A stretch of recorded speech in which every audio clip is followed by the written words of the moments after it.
Hi, I'm Philip Merriweather, and today we're going to be on the Seesaw app. And we'll give you a quick rundown of how to use the app and some of its key functions. Here we're just on the start page of my teacher account. Here you can access all the journals, activities, notifications, and things like that. This is just a quick intro video.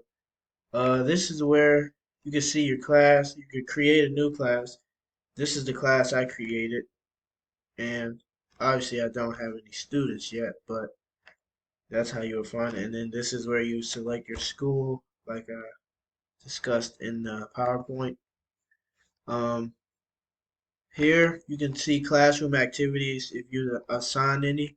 This is the weekend tune-up that I assigned.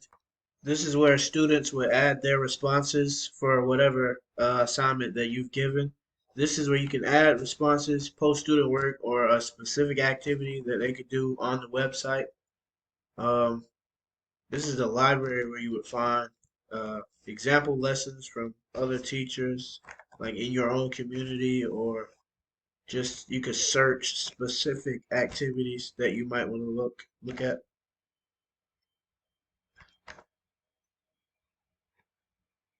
And then here, these are the messages where you could talk to just students, or you could add family members, and that way it could be a one-on-one or a group message.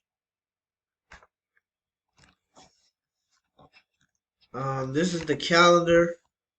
Obviously, I haven't assigned anything, but any assignments throughout the course of the class will be here on the calendar for students and teachers to access.